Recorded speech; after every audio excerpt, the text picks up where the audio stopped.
Je voulais juste, dans le cadre de Réfléchir sa vie, faire une parenthèse rapide parce que je suis en train de relire mes notes pour le sermon du vendredi.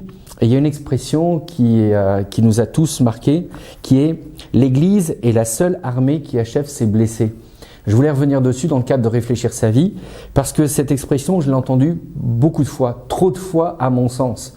Quand je prends ces notes et que j'essaie d'expliquer ça, c'est que je crois malheureusement qu'on a besoin d'apprendre ce qu'on appelle la dimension communautaire et la solidarité en communauté. Qu'est-ce que ça signifie ?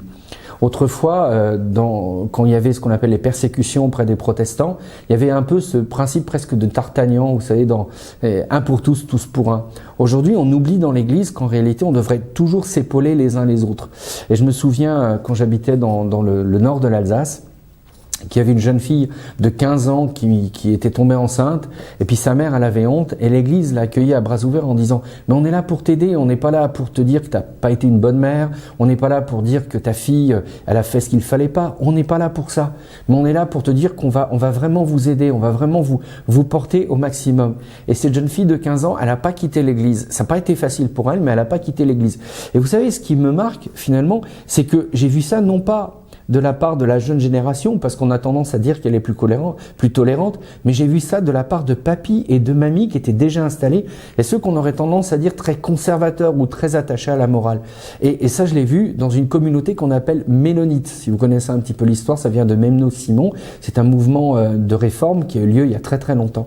Et donc, j'étais très touché par cela, et c'est comme une marque indélébile. Et dans mon ministère de pasteur en paroisse, j'ai vu d'autres gens comme ça tomber ou avoir des moments difficiles, et à chaque fois j'ai voulu être là près d'eux. Une fois que les choses sont faites, elles sont faites. On n'a pas besoin de revenir en arrière, on n'a pas besoin de se la raconter.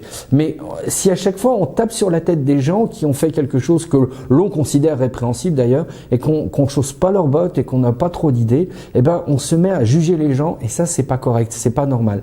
Donc ça ne veut pas dire qu'on est d'accord avec ce qui se fait. Moi j'étais pas d'accord avec cette jeune fille qui tombe enceinte à 15 ans, mais les choses sont faites, point final. Et ce qu'elle avait besoin, c'était pas de notre dédain, c'était de notre amour, et c'était qu'on la portait. Cette jeune femme, je suis sûr encore aujourd'hui, même si je l'ai pas entendu, je suis encore sûr que maintenant, elle est reconnaissante à Dieu d'être tombée dans une telle église.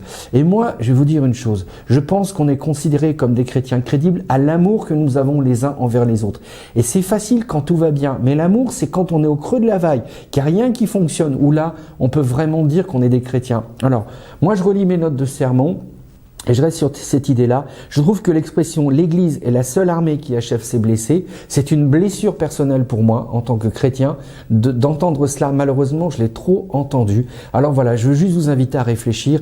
Et si on construisait ensemble cette Église de gens qui aiment, qui ne jugent pas, qui portent, qui actent les choses, et qui sont là avant tout pour dire que on va se tenir les coudes les uns les autres, pour que toute personne qui s'égare pourra trouver dans notre famille un lieu d'accueil, quoi qu'elle ait fait. Après, si ça relève du pénal, c'est encore autre chose. Mais à nouveau, trouvons auprès des chrétiens et chrétiennes véritablement un amour de Dieu inconditionnel. Je crois qu'on a tout à gagner à faire ça. Je vous laisse avec ça, je retourne à mes notes de sermon parce que Eric va bientôt devoir m'enregistrer. Mais voilà, n'oubliez pas, faisons mentir une bonne fois pour toutes cette expression. L'Église est la seule armée qui achève ses blessés. Moi, je voudrais dire, l'Église est le seul lieu où toute personne qui ne va pas bien, qui a complètement dérapé dans sa vie, peut trouver des gens, des femmes, des hommes de toute génération et de toute condition sociale, non pas pour le juger, mais pour l'aimer et l'aider à se reconstruire, parce que Dieu fait comme ça avec nous. Bon sujet de réflexion, à vous de me dire si vous êtes d'accord ou non. Vous pouvez vous abonner à la chaîne, envoyer un petit commentaire, ça nous ferait plaisir. À tout bientôt.